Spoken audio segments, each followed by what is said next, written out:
गर्मी में किसी को पानी की समस्या नहीं आने देंगे, पटेल। जोधपुर संसदीय कार्य मंत्री जोगाराम पटेल शुक्रवार को जोधपुर प्रवास पर रहे। दिन भर लूणी विधानसभा में विभिन्न कार्यक्रमों में शिरकत करने के बाद सर्किट हाउस पहुंचे। सर्किट हाउस में विश्राम के बाद मीडिया से बात करते हुए कहा कि प्रदेश में एयर कनेक्टिविटी बढ़ाने के लिए नीति तैयार की जा रही है, जिससे प्रदेश में अधिकांश शहर को एयर कनेक्टिविटी से जोड़ा जाएगा, तो समय की बचत होने के साथ प्रदेश की जीडीपी बढ़ने में भी मदद मिलेगी। आयोग बोर्ड व अन्य पदों पर नियुक्ति को लेकर कहा कि भारतीय जानकारी नहीं है उसकी, लेकिन मैं ये मानता हूँ कि एक कॉम्पैक्ट एरिया होता है, कॉम्पैक्ट एक ही क्षेत्रफल में लगती हुई गांव ही उस ग्राम पंचायत का भाग बनती है, उसकी निर्धारित संख्या है। बाड़मेर में 2000 की जनसंख्या है, एक कॉम्पैक्ट एरिया बनता है। इसके सिवाय ऐसा कोई नहीं हो सकता मेरा मानना, क्योंकि मुझे व्यक्तिगत इसमें क्या जानकारी नहीं है, लेकिन सामान्यतः मेरा मानना है कि जो भी ग्राम पंचायत का पुनर्गठन हुआ है इन नियमों के अनुसार ही हुआ किए थे, लेकिन जब हमने रिव्यू किया तो उसे समाप्त करने का निर्णय लिया गया। राजकीय अधिवक्ताओं को सुविधाएं देने के मामले में कहा कि न्यायपालिका अपना काम करे और हम अपना काम कर रहे हैं।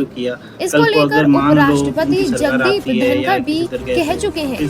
कांग्रेस द्वारा नेशनल हेराल्ड मामले में हमारा ये मानना है प्रदर्शन को लेकर कहा कि हम ऐसा काम करना प्रारंभ किया है। इसकी जांच शपथ लेने के पहले दिन से बाद ही सीबीआई ने दोनों बजट चार्जशीट पेश की है। क्रियान्वित, यदि उन्होंने कुछ पेयजल की समस्या, तो हाई कोर्ट व सुप्रीम कोर्ट जाएं। ऊर्जा विभाग में बिजली पैदा करना, राइजिंग राजस्थान, रोजगार, ऐसे 25 हमारी फ्लैगशिप योजनाएं हैं जिनके आधार पर कांग्रेस वापस आने का सपना देखना ही गलत है। एक दूसरा, हम जो भी काम कर रहे हैं वो नियमों के अनुसार कर रहे हैं, कोई भी खुले रूप से निर्देश दिए कर रहे हैं। ये पंचायत का इतनी जनसंख्या, कॉम्पैक्ट एरिया इसमें रहेगी, इसमें रहेगी।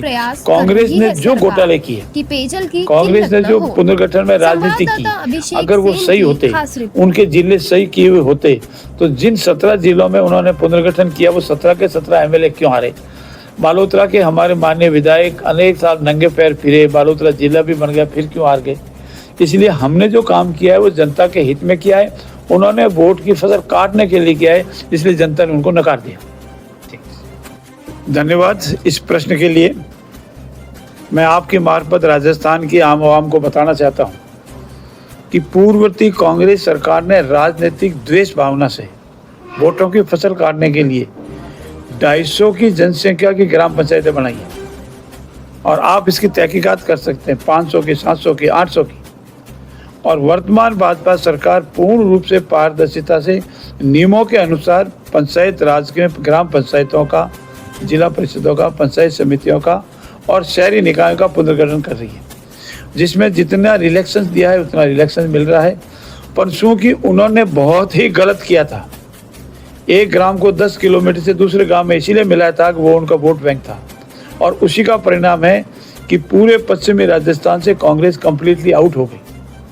ऐसी स्थिति में आरोप लगाने से पहले कांग्रेस या उनके नेता अपने गिरेबान में झांक करके देखें, और आंकड़े चाहिए तो मैं आपका आंकड़ा दे सकता हूँ। बाड़मेर के, जैसलमेर के माननीय बायरूती के विधायक महोदय ने एक रात में रेवेन्यू बिलास बना करके पंचायतें बनाई थी, वो अपने आप को याद करें। इसीलिए जो घोटाले किए हैं वो तो ठीक होंगे। अब नियमों के अनुसार पंचायत राज या नगर पालिका बनाए गए नियमों के अनुसार पंचायत राज हो, नगर निकाय हो, इनका पुनर्गठन होगा, पूर्ण पारदर्शिता होगा। पुनर्गठन होता है, उसके बाद कलेक्टर यहाँ ऐतराज पेश होते हैं, कलेक्टर की अध्यक्षता में बनी हुई कमेटी उसकी सुनवाई करती है, वो शायद तो अपना ऑब्जेक्शन पेश करे। उसके बाद भी अगर उनको ऐतराज है तो जिन प्रदेश स्तरीय कमेटी है वो कमेटी सुनवाई करती है। उसके बाद भी ऐतराज है तो हाई कोर्ट और सुप्रीम कोर्ट खुले हैं। आरोप लगाना कांग्रेस की फितरत हो गई है। उनके पास न विजन है, न काम है, न मते की है। अंतरकलह से जूझ रही कांग्रेस सिर्फ आरोप लगाना ही सीखा है और कोई काम करना कभी सीखी नहीं। इसलिए उनके आरोप पूर्ण रूप से बेबुनियाद है, निराधार है, उसकी मैं निंदा करता हूँ। सर, उदाहरण के तौर पर बाड़मेर के से विधानसभा क्षेत्र में कांग्रेस के अमीन खान जो है उनकी ग्राम पंचायत को गटर रोड में डाल दिया। से